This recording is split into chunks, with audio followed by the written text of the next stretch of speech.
नमस्कार, मैं हूं नंदलाल शर्मा और आप देख रहे हैं नेशनल हेराल्ड। नवजीवन और कौमी आवाज की साझा पेशकश।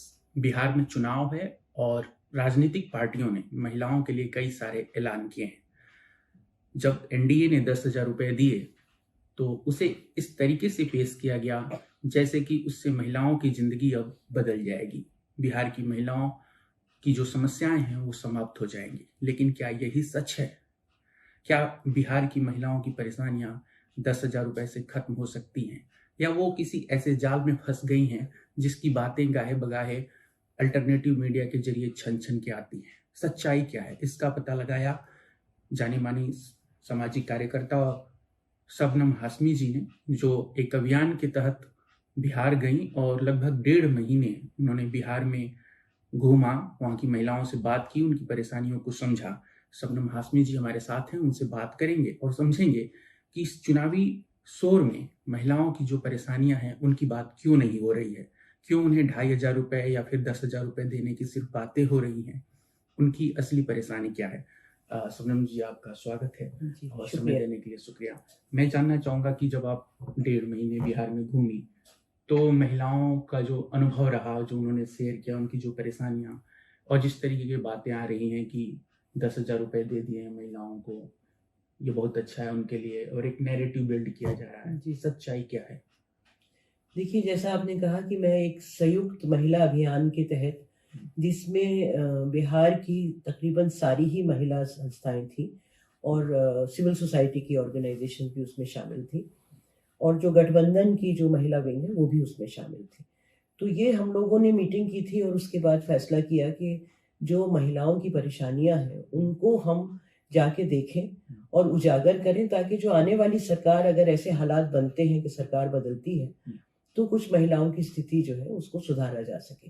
क्योंकि नरेटिव पूरे देश में ये है कि नीतीश कुमार की बहुत विमेन सेंट्रिक स्कीम्स है और महिलाएं ही उन्हें वोट देकर लेके आती हैं। तो मैं 1.5 महीने में 20 जिलों में मैंने ट्रैवल किया है और ज़्यादातर मेरा टाइम जो है वो गाँव के अंदर ग्रामीण इलाकों में बीता है। कुछ शहरों में भी स्लम्स वगैरह में मैं गई हूँ।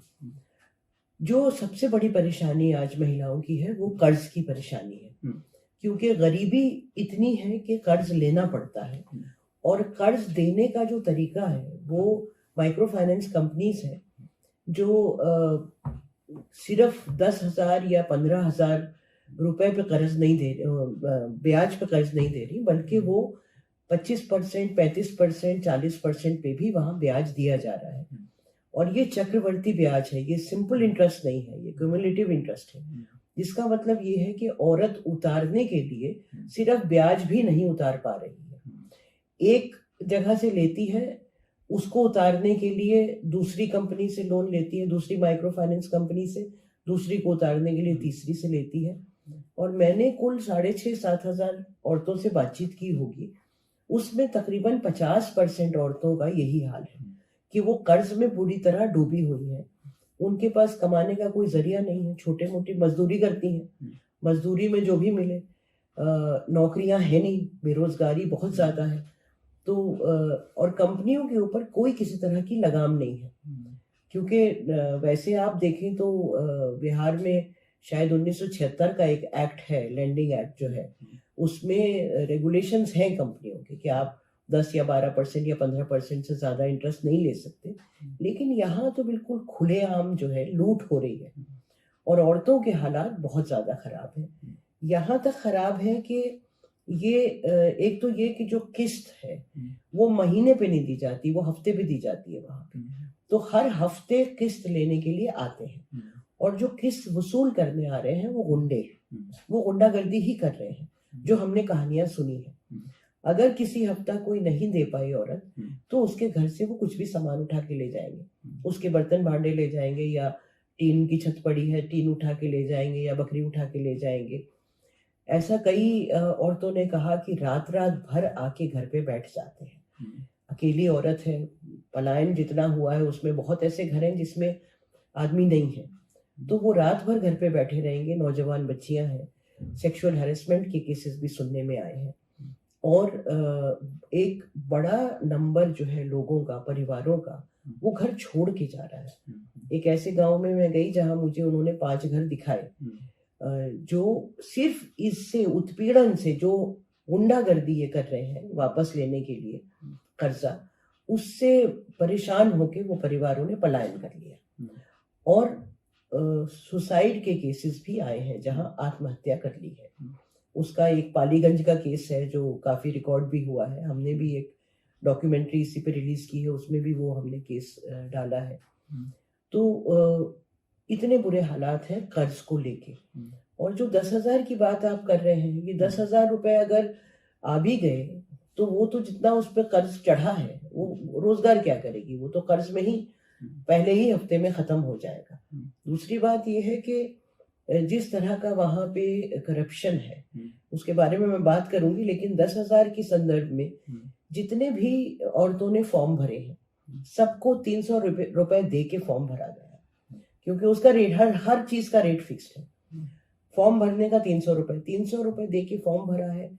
जितनी औरतों ने भरा है उसमें कम से कम जितना हम लोगों ने पूछा, मेरे साथ और भी बहुत साथी थे, 4-5 साथी बिहार से, हमने जितना पूछा हमको तो औरतों ने यही बताया कि अगर 50 औरतें हैं तो उसमें आपको 15-20 मिलेंगी शायद जिनके पैसा आ गया होगा, बाकियों के पैसा आया भी नहीं है। और ज्यादातर महिलाएं जो है इस 10,000 पे तो गाँव में तो बड़ी क्लैरिटी है। उनका यही कहना था कि ये तो प्रलोभन दिया जा रहा है, और 10,000 देके क्या हमें खरीद लेंगे, हमें रोजगार चाहिए, हमको ये पैसा नहीं चाहिए। औरतें रोजगार की मांग कर रही हैं, अपने लिए भी अपने बच्चों के लिए भी। ओपनली कह रही हैं कि यहाँ फैक्ट्री लगाइए, यहाँ कंपनी लाइए, हमें रोजगार दीजिए, हमको ये मुफ्त में ना पैसा चाहिए ना राशन चाहिए। मतलब मैं ये समझना चाह रहा हूँ कि जिन महिलाओं से आपकी बातचीत हुई, उन्होंने जो आपसे बताया, जो आप शोषण की बात कर रही हैं शारीरिक, क्या कुछ ऐसे वाकये हैं जिसमें महिलाओं पर जुल्म हुए, उनका शोषण हुआ, इस तरीके की कुछ अगर कहानियां आप बता सकें जिससे पता चले कि किस तरीके से उन पर माइक्रो फाइनेंस कंपनियों ने अपने एजेंट के जरिए शिकंजा कस रखा। ये तो तकरीबन सारी महिलाओं ने यही बताया, और हमारे पास तो 600 से ऊपर वीडियोस हैं जो हमने रिकॉर्ड किए हैं, आपसे शेयर कर सकती हूँ। सभी की महिलाएं बता रही हैं, मतलब मेनली यही 3-4 चीजें हैं कि वो लेने आते हैं, हमारे पास पैसा देने को हर हफ्ते नहीं होता, जब नहीं होता तो गुंडागर्दी करते हैं, गाली गलौज करते हैं, मारपीट भी होती है, कोई सामान होता है घर का वो उठा के ले जाते हैं। और सेक्सुअल अगर आप उसकी बात कर रहे हैं हैरेसमेंट की, तो ये सुना है, मतलब मुझे कोई खुद से महिला नहीं मिली। इसी तरह से ये भी मुझे कई महिलाओं ने बताया कि घर में उन्होंने भी जो सुना था कि घर में डेड बॉडी पड़ी है, किसी की डेथ हो गई, और ये कंपनी वाले आके कह रहे पहले हमारा तुम कर्ज दो, जो हमारी किस्त है वो दो, तब तक हम उठाने नहीं देंगे, लाश को हम उठाने नहीं देंगे, शमशान घाट नहीं ले जाने देंगे। तो ऐसे किस्से भी सुने हैं, और जो कई गांव में लोग ये जानते हैं कि ऐसा हुआ है। और बाकी जैसा मैंने कहा कि कुछ भी सामान उठा के ले जाए, बकरी उठा के ले जाए, टीन उठा के ले जाए, और ये औरतों के सैकड़ों वीडियोस हैं, उसमें से देखने पड़ेंगे, लेकिन बहुत औरतों ने इस बारे में बात की है। एक चीज जैसा कि हम देखते हैं आमतौर पर जो बैंक या माइक्रो फाइनेंस कंपनियां लोन देती हैं वो एक गारंटी लेती हैं, आपका अगर सैलरी है तब देती हैं पर्सनल लोन, या फिर सोना गिरवी रखते हैं लोग, बाकी जमीन के लिए कागज रख देते हैं। बिहार में जब इतनी गरीबी है, महिलाओं के पास कुछ नहीं है, तो ये माइक्रो फाइनेंस कंपनियां कैसे उनको लोन दे रही हैं, कितना दे रही हैं, और कैसे वसूली कर रही हैं? क्या दबंगा करके वसूली करते हैं, या फिर उन एजेंटों के जरिए ही लोकल लेवल पर उन्होंने एक ऐसा नेक्सस बनाया है? इस बारे में आप कुछ बता सकें। देखिए, ये बेसिकली समूह बनाते हैं, औरतों के समूह बना रहे हैं, 8 महिला, 10 महिला, 15 महिला, और वापसी जो है वो पूरे समूह के ऊपर जिम्मेदारी दे रहे हैं कि आपको एज अ समूह ये वापस देना है। तो वो भी परेशानी है इसमें, क्योंकि अगर समूह में एक औरत नहीं दे पा रही है तो बाकी औरतों का भी हेरेसमेंट हो रहा है। अगर उसने नहीं दिया तो तुम दो, क्योंकि जिम्मेदारी समूह की है, जिम्मेदारी किसी एक औरत के ऊपर नहीं है। तो उसको तो, और जैसा आपने कहा कि हाँ दबंग आते हैं, ये पूरा नेक्सस ही है, क्योंकि जब गांव-गांव में ऐसी गुंडागर्दी हो रही हो, तो ऐसा नहीं हो सकता कि पुलिस को ना मालूम हो या प्रशासन को ना मालूम हो, क्योंकि ये ऐसा नहीं है कि किसी एक जगह हो गया। 20 जिलों में, हर गांव में जहां मैं गई, हर गांव में लोगों ने बताया। और अब तो इस बीच तो कई स्टोरीज भी आ चुकी है। मैं आज ही देख रही थी, एक स्टोरी आई है, हिंदू में आज स्टोरी आई है माइक्रो फाइनेंस को लेके। एडवा ने एक दिल्ली में इसके ऊपर जनसुनवाई भी की थी। तो अब ये चीजें बाहर निकल के आ रही है। लेकिन ये है कि वो जो पुराना तरीका था कि आप देखेंगे एबिलिटी है या नहीं लोन देने की, और उसके हिसाब से देंगे, मुझे लगता है कि वो अब नहीं देखा जा रहा। मेरे पास एग्जैक्ट इन्फॉर्मेशन तो नहीं है, क्योंकि देखिए मैं तो लिटरली ट्रैवल कर रही थी 1.5 महीने में 20 जिले कवर करना अपने आप में। मैं सुबह 5 बजे निकलती थी, रात में 11 पहुंचती थी। तो बहुत इन्वेस्टिगेट इस बारे में तो मैंने नहीं किया कि किस तरह से लोन दे रहे हैं, किस बेसिस पे दे रहे हैं। लेकिन मैं एज्यूम कर रही हूँ कि अगर 30% 35% पे लोन दे रहे हैं तो वो तो कानून का उल्लंघन ही कर रहे हैं, जो भी कानून है। और इसीलिए इस तरह दे रहे हैं कि उनका पैसा तो निकल ही आता है। वो तो एक पूरा, जिसे कहिए कि एक क्रिमिनल पूरा जाल बिछा दिया है, जिसमें औरत जो है वो बीच में फंसी हुई है। अगर हम देखें नीतीश कुमार के अगर शासन को बतौर मुख्यमंत्री, तो वो बताते हैं कि जीविका के जरिए वही स्वयं सहायता समूह बना करके महिलाओं की जिंदगी बदलने की बात करते हैं। कहते हैं कि पहले कुछ था जी, महिलाओं के लिए कपड़ा, ये सब की बातें करते हैं। लेकिन अगर हम देखें तो इन्हीं स्वयं सहायता समूहों के जरिए वो महिलाओं का ग्रुप बना के माइक्रो फाइनेंस कंपनियों ने आधी आबादी को बिहार की कर्ज के जाल में फंसा रखा है। तो आप अगर ये बताना चाहें कि ये नेटवर्क कितना बड़ा है, कितना कर्ज है महिलाओं पर, अगर एक कोई मतलब अनुमान हो आपका या फिर आपके पास जानकारी हो कि हर महिला, मतलब कहा जा रहा है कि जैसे तो जनगणना नहीं हुई है, बट ये कहा जा रहा है कि 14 करोड़ के करीब आसपास बिहार की आबादी है, तो उसमें 6-7 करोड़ महिलाओं की आबादी होगी। तो कितना व्यापक है ये कर्ज का जाल? देखिए, मैंने जो कहीं आंकड़ा देखा था, शायद ऑपोजिशन ने दिया था, वो 1 करोड़ 8 लाख का मैंने कहीं देखा था कि 1 करोड़ 8 लाख औरतों पे कर्ज है। और जो टोटल उसका क्वांटिटी है वो 60,000 करोड़ के आसपास है टोटल। क्योंकि हम मांग कर रहे हैं कि कर्ज की माफी की जाए, तो उस सिलसिले में ये जिक्र हुआ था कि 60,000 करोड़ कर्ज है। एग्जैक्ट फिगर क्या है वो उसके आसपास ही है, हो सकता है 1-2 नीचे 1-2 ऊपर हो। और ये बहुत बड़ा अमाउंट है। ये मैं मानती हूँ कि किसी भी राज्य सरकार के लिए 60,000 करोड़ माफ करना कोई आसान काम नहीं है। लेकिन दूसरा सवाल ये भी है कि राज्य सरकार ही क्यों माफ करे, केंद्र सरकार क्यों नहीं पैसा दे सकती और माफ कर सकती है। अगर आप अडानी और अंबानी और ऐसे बड़े बड़े पूंजीपतियों के, और जो छोड़ के भाग गए यहाँ से हजारों करोड़ों लेके, उनका कर्ज आप अगर माफ कर सकते हैं, तो एक गरीब औरत, सबसे पिछड़ी हुई, जिसके पास घर में रोटी नहीं है, बच्चे के बदन पे कपड़ा पहनाने को नहीं है, वो भी हमारे देश की नागरिक है, उसका कर्ज माफ क्यों नहीं हो सकता? ये बहुत बड़ा सवाल है और इसके लिए सरकारों को सोचना होगा। जैसे हम देखें कि माइक्रो फाइनेंस कंपनियां जिस तरीके से बिहार में ऑपरेट कर रही हैं, तो क्या ऐसा कुछ पता चला कि ये कौन लोग हैं, कौन बिजनेस घराना है, कौन कॉर्पोरेट समूह है, कुछ ऐसा पता चला? देखिए, बहुत सारी, मुझे फ्रैंकली नाम याद नहीं। एक बंधन बहुत ज्यादा सुना, तो वो बंधन का नाम मुझे याद है, जो बैंक है शायद, उसकी कंपनी है, और 5-7 और कंपनीज है। मतलब जो नाम ज्यादा सुने, लेकिन मैंने फ्रैंकली लिखे नहीं, लेकिन मैं मालूम कर सकती हूँ। वो तो फोन पे मालूम हो सकता है कि कौन कौन सी कंपनीज हैं जो लोन दे रही हैं। लेकिन छोटी कंपनीज ही है, माइक्रो फाइनेंस कंपनी कोई बहुत बड़ी कंपनीज तो होती नहीं है।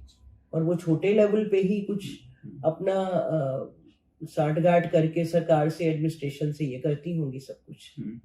अब पूर्वी भारत में समस्या रही, अगर आप बंगाल में देखें चीट फंड का, असम में भी रहा है इस तरीके का, शारदा फंड। हाँ बिल्कुल।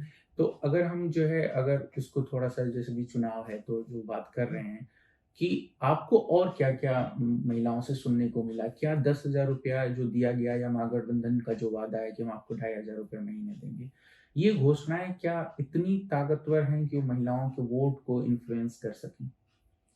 देखिए, मुझे ग्रामीण बिहार में तो ऐसा नहीं लगा, क्योंकि एक तो मैंने आपको बताया कि 10,000 अनाउंस किया है, मिला तो है नहीं।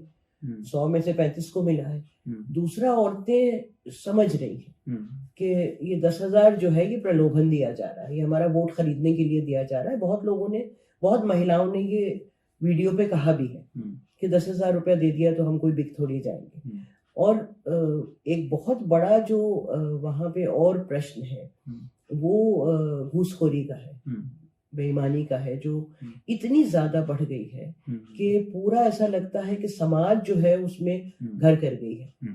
तो मुखिया से लेके, गांव के मुखिया से लेके कोई भी प्रशासनिक अधिकारी जो है, हर जगह आपको कुछ भी काम करवाना हो, आपको वृद्धा पेंशन का कार्ड बनाना है, आपको जाति प्रमाण पत्र बनवाना है, आपको बच्चे का पैदा होने का पत्र बनाना है, मृत्यु का बनाना है, राशन कार्ड का बनाना है, राशन कार्ड में नाम ऐड करवाना है, कुछ भी करवाना हो, हर एक में पैसा है। और औरतें इससे भी बेहद परेशान हैं। औरतें मांग कर रही हैं खुलेआम कि हमें नौकरी चाहिए, और वो सिर्फ अपने पति और बेटे और बेटियों के लिए नौकरी नहीं मांग रही, औरतें मांग रही हैं अपने लिए नौकरी, जो मुझे बिहार में बहुत अलग लगा। एक चीज जो नैरेटिव बनाया जाता है और कहा भी जाता है, हालांकि CSTS का सर्वे इसको कहता है कि बहुत ज्यादा अंतर नहीं है कि जो महिलाएं महागठबंधन को वोट करें या नीतीश कुमार या NDA को। आपको ऐसा लगा कि महिलाओं में सॉफ्ट कॉर्नर है NDA को लेकर के या नीतीश कुमार को लेकर के? था, मुझे लगता है 5 साल पहले। अभी तो मुझे जितनी महिलाएं मिली, और मैंने जैसा आपको कहा, दोबारा से कह रही हूँ कि 20 जिलों के ग्रामीण इलाकों में मैं घूमी हूँ, गांव घूमी हूँ, और कुछ जगह में, शहरों में, कुछ इसमें जो गरीबों की बस्तियां हैं, दलितों की बस्तियां, उसमें गई हूँ। पूरे 1.5 महीने में मुझको 3 गांव के अंदर ऐसी 2-4 औरतें मिली जो नीतीश कुमार का नाम ले रही थी। बाकी तो ज्यादातर औरतों का ये था कि हमको बदलाव चाहिए, हम अब बिल्कुल परेशान हो चुके हैं इस कर्ज से, इस घूसखोरी से, बेरोजगारी से, गरीबी से, महंगाई से। एक लंबी लिस्ट है उनके पास। गांव में सड़कें नहीं हैं, टॉयलेट्स नहीं हैं, निकास नहीं है पानी का, तो वो बहुत परेशान है औरतें। और जैसा कि आप घूसखोरी की बात कर रहे हैं, इसके अलावा अगर हम देखें तो महिलाओं ने कुछ ऐसा बताया कि उन्हें इसके अलावा और क्या क्या परेशानियां हैं, उनकी जिंदगी कैसे बेहतर हो सकती है, कुछ और उनकी ख्वाहिश हो, कुछ बेटियां होंगी जिनके कुछ सपने होंगे, इस तरीके की कुछ आपको सुनने को मिला? एक तो पढ़ाई का मेन, जो औरतों ने बहुत कहा कि स्कूल या तो दूर हैं या स्कूलों में पढ़ाई नहीं हो रही, हमारे बच्चे पढ़ नहीं पा रहे, अगर पढ़ेंगे नहीं तो आगे कैसे पढ़ेंगे। तो वो एक बहुत बड़ी समस्या है कि वहाँ पे स्कूलों के हालात जो है पिछले 10 साल में बहुत बिगड़ गए हैं। और अभी जो नेशनल एजुकेशन पॉलिसी जो आई है, उसमें जो रैशनलाइजेशन के नाम पे जो स्कूल बंद किए जा रहे हैं, तो स्कूल काफी जो है वो दूर भी बंद भी हो गए हैं। हालांकि बिहार में कंपैरेटिवली अगर यूपी का देखें तो उसके कंपैरिजन में कम बंद हुए हैं, लेकिन उसके बावजूद बंद हुए हैं। तो पढ़ाई का एक बहुत बड़ा मुद्दा है। दूसरा मुद्दा सेहत का है। बीमार कोई हो जाए तो गांव में तो कुछ डॉक्टर है ही नहीं, और बहुत दूर दूर हैं जो डिस्पेंसरीज या हॉस्पिटल्स हैं, वहां पे या तो डॉक्टर नहीं है, या तो इक्विपमेंट नहीं है, दवाएं नहीं है, स्टाफ नहीं है, उससे परेशान है, स्वास्थ्य की सुविधाएं नहीं है। 2 जगह मुझे कम से कम, बल्कि 3 जगह पे मुझे औरतों ने बताया कि अगर कोई बीमार हो जाए, कोई इमरजेंसी आ जाए, तो चारपाई पे लेटा के हमको 1-1.5 किलोमीटर बाहर सड़क तक जाना पड़ता है, जब वहां से हमको कोई गाड़ी मिलती है, वरना क्योंकि सड़कें नहीं है, सड़कें बिल्कुल टूटी हुई हैं। बहुत गाँव हैं जिनमें सड़क टूटी हुई है, कोई रास्ता ही नहीं है मिलाने का, मतलब या बिल्कुल इतनी पतली सड़क है कि उस पर गाड़ी नहीं जा सकती है। तो वो एक बड़ी परेशानी है। और पलायन की परेशानी है, क्योंकि औरतों के ऊपर सारा बोझ पड़ गया है घर का। बच्चे भी देखे, घर भी चलाए, खेती अगर है छोटी मोटी तो वो भी देखे, बुजुर्गों को भी देखे, क्योंकि जो नौजवान लड़के हैं या पति हैं वो नौकरी की तलाश में बाहर गए हैं। मतलब बिहार के लिए ये कहा जाता है कि महिलाएं बढ़ चढ़ कर वोट में हिस्सा लेती हैं। आपने काफी महिलाओं से बात की, 1.5 महीने घूमी आप। अब क्या आपको ऐसा एक मतलब समझने में मदद मिली कि महिलाएं जो वोट का फैसला करती हैं बिहार में, वो खुद से करती हैं या फैमिली या पति के या बेटे या बाप के इन्फ्लुएंस में करती हैं? ऐसा कुछ समझ पाई आप? देखिए, ज्यादातर जगह हिंदुस्तान में, ग्रामीण हिंदुस्तान में ऐसा होता है कि औरत वहीं वोट करती है जहाँ पति कहते, लेकिन मेरे तो अपना जो पूरा मकसद था, और हर जगह मैंने औरतों को ना सिर्फ ये कि अपनी मर्जी से वोट करें, जिसको चाहती है वोट करें, बल्कि ये भी कि इस बार आपको वोटर को निकालना है। हर बार आदमी निकालते हैं, अपने अपने मोहल्ले की जिम्मेदारी लेनी है और वहां से निकालना है। खैर वो तो जो हमारी बातचीत हुई औरतों से उसकी बात कर रही हूँ, लेकिन मुझे ऐसा नहीं लगा कि ज्यादातर औरतें जो हैं वहां वोट देंगी जहां पति कहेंगे, वो अपने मर्जी से ही वोट देंगी। कुछ इलाके हैं जहां दिखता है कि बहुत दबी हुई हैं, बहुत जिनको खोलने में भी काफी, बातचीत करने में भी काफी टाइम लगा, लेकिन औरतें तो काफी इस बार मुझे एक्टिव लगी। हर गांव में 5-6 औरतें तो बिल्कुल ऐसी हैं जो जिनको लीडरशिप का रोल दिया जा सकता है। मतलब मुझे हैरानी भी होती है कि जितनी भी पॉलिटिकल पार्टीज हों, चाहे सत्ता की या अपोजिशन की, वो जाती क्यों नहीं है, वो औरतों को आगे लेके क्यों नहीं आती। औरतें तो, अगर आप मेरे पूछें, अगर औरतों को आप बूथ मैनेजर बना दें तो जिस तरह बिक जाते हैं ना, कि किसी ने 2000 दिया तो दूसरे ने 5000 दे के खरीद लिया, औरत नहीं बिकेगी। औरत को पता है कि मुझे कैसी सरकार चाहिए, मुझे अपने बच्चों के लिए खर्चा पानी चाहिए, वो शराब में लीन तो है नहीं।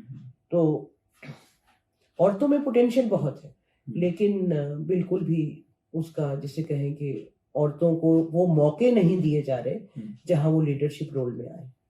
जैसे अगर हम देखें, चाहे वो एनडीए हो, उसके बड़े नेता हों, वो लोग जंगल राज की बात करते हैं, लेकिन वो करप्शन की बात नहीं कर रहे हैं, जिस ओर आपने इशारा किया कि एकदम जमीनी लेवल पे जो है करप्शन फैल चुका है। राशन कार्ड के लिए 3000 रुपया देना पड़ता है। और नीतीश कुमार भी सुशासन की बात करते हैं, लेकिन महिलाओं के कर्ज की बात उस तरीके से नहीं हो रही है कि 60,000 करोड़ का कर्ज है। बिहार का बजट ही 3 लाख समथिंग करोड़ है जी। तो जो अमाउंट है वो महिलाओं पर है, कर्ज है। इसकी बात कोई क्यों नहीं करता है? देखिए, बात उसी की करते हैं जो बिकती, जो ये बेच सकते हैं। अगर नीतीश कुमार और एनडीए ये बात करने लगे कि औरतें बहुत बुरे हाल में हैं, तो फिर उनकी ये कहानी कौन खरीदेगा? पूरा जो मीडिया इन्होंने खरीदा हुआ है, नेशनल मीडिया पूरा बिहार में पड़ा हुआ है, कोने कोने में, कोई नहीं जा रहा। मैंने कितने लोगों से कहा, बल्कि मैं आपको बताऊं कि मैंने 1.5 महीना मैं घूम रही थी। बहुत लोग जानते हैं कि मैं घूम रही थी, क्योंकि मेरी ब्रॉडकास्ट ग्रुप पे बहुत सारे चैनल्स हैं, लेकिन किसी एक ने मुझसे नहीं पूछा कि क्या देख के आई, क्या जमीन पे मिला। लगातार मैं वीडियोस भी डाल रही हूँ, अपने स्टेटस पे भी डाल रही हूँ, सारे सोशल मीडिया पे डाल रही हूँ, जमीन की औरतें जो कह रही हैं वो, उसके बावजूद वो कवर करना ही नहीं चाहते, क्योंकि उनको तो एक झूठी पिक्चर दिखानी है और वो पिक्चर दिखा के उनको वोट लेना है। और वोट भी क्या है, मतलब अगर जिस तरह से वोटों की चोरी हो रही है, अगर वैसे ही चोरी होती रही तो उनको तो इसकी भी जरूरत नहीं है कि कौन क्या सोच रहा है, क्या नहीं सोच रहा है। जैसे नरेंद्र मोदी और अमित शाह, ये लोग घुसपैठिया की बात करते हैं, और मतलब पूरा उनका नैरेटिव कैंपेन का जो होता है वो वही सांप्रदायिकता पे होता है। मेरे दिमाग में एक क्यूरोसिटी है आपसे ये जानने की। हम देखते हैं एक बड़ी आबादी जो है वो सांप्रदायिक बातें करती है, उस तरीके से सोशल मीडिया पे वीडियोज आते हैं। महिलाओं में इसका असर देखने को मिला आपको?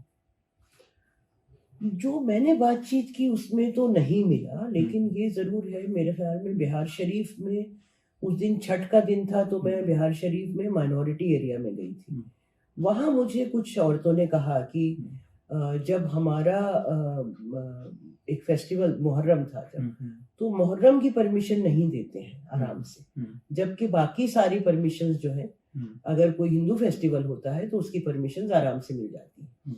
लेकिन उसमें कुछ ऐसा नहीं था कि हिंदू नहीं देते हैं, वो प्रशासन के ऊपर सवाल था। कुछ मनमुटाव हो ऐसा नहीं, बल्कि मैं ये कहना चाहूंगी कि बिहार में, मैंने कई लोगों से, अपने दोस्तों से वहां तो कहा कि बिहार में हिंदू मुस्लिम जो है वो बहुत साथ साथ रह रहे हैं। वहां पे इस तरह का गेटोइजेशन नहीं है कि ये मुस्लिम बस्ती है, ये हिंदू बस्ती है कुछ जगह शहरों में है, लेकिन गाँव में तो खासतौर से लगता है कि काफी एक साथ रह रहे हैं। दूसरी बात ये है, वो भी बहुत इंटरेस्टिंग चीज है कि जिस तरह से हम देख रहे हैं कि जो कल्चर को भी बदलने की कोशिश होती है, मतलब धर्म के नाम पे कल्चर को बदलने की कोशिश है, लेकिन जो बिहार का जो रूरल ग्रामीण कल्चर है, जो वहाँ की संस्कृति है, उसमें आप ये नहीं बता सकते कि ये औरत हिंदू है और ये मुसलमान है। सभी औरतें साड़ियाँ पहनती हैं, सभी औरतों ने बिंदी भी लगा रखी है। यूपी में आपको नहीं मिलेगा कि मुसलमान औरत बिंदी लगा के नहीं दिखेगी आपको, लेकिन बिहार में अभी वो सब कुछ प्रिजर्व हुआ है कि जो कल्चरल चीजें हैं वो नहीं बदली हैं, और वो बहुत बड़ी बात है। और उसकी वजह से मुझे लगता है कि सांप्रदायिकता बहुत ज्यादा वहां पे घर नहीं कर पाएगी, इतना डीप रूट्स नहीं कर पाएगी। बिहार के लोग पॉलिटिकली अवेयर भी बहुत ज्यादा है, उसकी जो भी हिस्टोरिकल रीजंस रही हैं। मैं ये जानना चाह रहा हूँ कि रास्ता क्या है उन महिलाओं के लिए जो कर्ज के जाल में दबी हुई हैं, उन पर बोझ है, आपको क्या नजर आता है आगे? देखिए, अगर एक तो मैं पहले ये कह दूं कि जो जमीन पे हालात है उसमें अगर बेईमानी ना हो तो गठबंधन की सरकार बन रही है। अगर वोट चोरी हो खुलेआम जैसे हरियाणा में की और जगह की, तब तो खैर क्या कह सकते हैं। और अगर गठबंधन की सरकार बनती है तो उनसे हम भी लड़ेंगे, क्योंकि लड़े बगैर तो वो भी कुछ नहीं देंगे, या कुछ देंगे भी लेकिन जिस तरह की जो कुछ होना चाहिए। कर्ज का जहां तक मामला है, गठबंधन ने अपने जो उनका मैनिफेस्टो है उन्होंने ये कहा है कि हम ब्याज माफ कर देंगे। तो खैर ब्याज माफ करना भी बड़ी बात है, लेकिन मेरा मानना है कि ब्याज माफ करने से सिर्फ काम नहीं चलेगा। कम से कम ब्याज के साथ आप 25%, 30% जितना भी माफ कर सकते हो कर्ज, वो माफ कीजिए। और उसके बाद जीरो ब्याज के ऊपर अगर उसकी अवधि वापस लौटाने की 6 महीना है तो उसको 2-3 साल कर दीजिए, ताकि धीरे धीरे औरत जो है वो कर्ज उतार सके। एक उसका पोर्शन आप माफ कीजिए। और माफ क्यों नहीं कर सकते? अगर अंबानी अडानी का हो सकता है तो गरीब औरत का हो सकता है, मैं फिर से ये कह रही हूँ। दूसरी बात ये कि इस साल का जो पिछले साल का जो बजट है उसमें शायद 40 या 50 हजार करोड़ अनस्पेंट गया है। अगर आपका अनस्पेंट बजट जा रहा है तो उसमें से आप, उसमें जाहिर है कि केंद्र को भी शायद आधा देना होता है, तो उसमें से आप कुछ पोर्शन दें तो माफ कर ही सकते हैं ना। 60,000 करोड़ है, चलिए 30,000 करोड़ कर दीजिए उसको। तो औरतों पे जिसके ऊपर 5 लाख है 2 लाख हो जाए, उसका ब्याज हट जाए, तो वो धीरे धीरे करके। और सबसे बड़ी बात यह है कि नौकरी दीजिए। अगर ग्रामीण इलाकों में और जो स्लम्स हैं वहां पे अगर कुछ भी आमदनी का जरिया हो जाए तो औरतें खुद कमा के पैसा वापस दे सकती हैं। ये उनके लिए पॉसिबल है। अब ये कर्ज एक दिन में तो बढ़ा नहीं होगा। अब हम इंटरव्यू के आखिर में हैं, तो मैं बस ये जानना चाह रहा हूँ कि क्या कोई पॉलिटिकल नेक्सस है जो कंपनियों को संरक्षण मिला हुआ है कि आप ऑपरेट करो, कर्ज दो, कर्ज उगाही करो, चाहे जैसे करना चाहो वैसे करो? किसी ने कुछ बताया इस बारे में आपको? किसी महिला ने बताया या किसी संगठन ने? महिलाओं ने तो नहीं बताया और संगठन ने भी फ्रैंकली उस तरह नहीं बताया, लेकिन एक ऐसा समाज जो पूरी तरह से घूसखोरी पे चल रहा है, वहां पे ये मानना कि इस तरह की लूट हो रही हो और उसमें नेक्सस ना हो, वो पॉसिबल नहीं। ये तो प्रशासन, पॉलिटिकल, दोनों के साथ पॉलिटिकल पार्टीज जो हैं, जो सत्ता में हैं और जो प्रशासन है, उनकी साठगांठ के बगैर ये हो नहीं सकता। क्योंकि अदरवाइज जो आपका कानून है बिहार का, उसके हिसाब से ही आप इन सारी कंपनियों को बंद कर सकते थे, जहां 10-15% से ज्यादा पे आप ब्याज नहीं दे सकते या उस पर रोक लगा सकते थे। भाई आपके राज्य के शहरी हैं, आपको क्या फिक्र नहीं है कि वो उनके क्या हाल है? और अगर फिक्र होती तो उस पर रोक लगाई जाती, अगर आपका उसमें खुद हिस्सेदारी ना होती। हिस्सेदारी तो है। आखिरी सवाल ये है कि आप 1.5 महीने घूमी और यहाँ पर गुजरात मॉडल और बिहार मॉडल की बात हो रही है, आपको मेन अंतर क्या नजर आता है? मुख्य अंतर जो है इन दोनों मॉडलों में, क्योंकि बिहार में ये कहा जा रहा है कि फैक्ट्री गुजरात में लग रही है और यहाँ सिर्फ जो है ट्रेनें भेजी जा रही हैं कि मजदूरी करो जा करके। ये जो डबल इंजन है, एक तो डबल इंजन गुजरात का है और एक इधर बिहार में है, क्या अंतर नजर आया आपको मुख्य तौर पे? देखिए, दोनों ही इंजन फेल हैं, मैं तो ये कहूंगी। और गुजरात मॉडल में अभी तो पिछले 5-6 साल से गुजरात गई नहीं हूँ, लेकिन 2002 से और 15 तक जब गुजरात मॉडल को बेचा जा रहा था, उस वक्त मैं गुजरात में थी और उस वक्त गुजरात के बहुत बुरे हालात थे। जब ये कह रहे थे हर गांव में बिजली है, तो कोई 5-6 लाख किसानों ने एप्लीकेशन डाली हुई थी बिजली के लिए पानी चलाने को, जब ये कह रहे थे कि बहुत ज़्यादा गुजरात जो है वो बिल्कुल वाइब्रेंट हो गया है, तो वहाँ 5,000 से ऊपर किसान आत्महत्या कर चुके थे। तो उस वक्त भी झूठ बोला जा रहा था। लेकिन अगर आप गुजरात और बिहार को कंपेयर करना चाहते हैं तो हाँ, कंपैरेटिवली गुजरात में फैक्ट्रीज लग रही हैं, गुजरात में ऐसे कारखाने लग रहे हैं, लेकिन वहाँ भी उसी तरह जैसे यहाँ 1 रुपए पे हजारों एकड़ जमीन अडानी को दे दी गई, वहां भी पूरा एक दिन के अंदर हजारों एकड़ जमीन इसी तरह अडानी को दी गई थी, अडानी अंबानी को मुझे। और उसमें किया ये था कि क्योंकि जो डिस्ट्रिक्ट मजिस्ट्रेट है उसके पास जो है वो इतना तो वो नहीं होता अथॉरिटी कि वो इतनी सारी जमीन दे दे, तो जमीन के कागज के ऊपर उन्होंने 15 टुकड़े कर दिए, 30 टुकड़े कर दिए थे और एक ही दिन में 30 नोटिस निकाल दिए थे। तो जैसे ये है, इसका आप 30 टुकड़े कर दें, इसका एक नोटिस, इसका दूसरा, इसका तीसरा, एक ही दिन में। तो उसी तरह की धांधलियां, उसी तरह की बेईमानियां गुजरात में भी हो रही थी। वो भी बेईमानी का मॉडल था, वो भी नफरत का मॉडल था। और जो बिहार में हो रहा है इसमें मैं कहूंगी, और वो वहां भी घूसखोरी होती थी, इतनी नहीं थी खैर। बिहार में घूसखोरी जो है वो बिल्कुल आसमान छू रही है और गरीबी आसमान छू रही है। तो कंपैरेटिवली गुजरात इससे बेहतर है, लेकिन है वही जिसे कहते हैं कि वही नफरत का मॉडल वो भी है। और यहाँ पे वही कोशिश हो रही है, कोशिश यही हो रही है। ये तो आम लोग जो है बिहार के वो ज्यादा समझदार है। मुझे लगता है कि बावजूद सारी कोशिशों के अभी तक पोलराइज नहीं कर पाए। पूरी कोशिश कर रहे हैं कि बिहार का इलेक्शन पोलराइज हो जाए। 4 नवंबर तो निकल गई, अब 11 में कोशिशें हो रही हैं हर तरह की। ओवैसी साहब से कुछ बुलवाया जा रहा है, कहीं कुछ और हो रहा है, लेकिन पोलराइज अभी हो नहीं पा रहा। तो बिहार को बिहार की गरीब जनता बचाएगी, मेरा ये भरोसा है। ये आपने बड़ी बात कही कि बिहार को बिहार की गरीब जनता बचाएगी, क्योंकि उनके पास खोने को कुछ नहीं। बिल्कुल, बहुत शुक्रिया आपका, समय दिया आपने। बहुत शुक्रिया। हमारे दर्शकों को उम्मीद है ये बातचीत पसंद आएगी और इसे आप अपने दोस्तों के साथ शेयर कर सकते हैं। बिहार की जो आधी आबादी है उसकी हकीकत क्या है, उसकी सच्चाई क्या है, वो जानने में मदद मिलेगी आपको। बहुत शुक्रिया आप सबका। चैनल को सब्सक्राइब करें, दोस्तों के साथ शेयर करें। धन्यवाद। Thank you.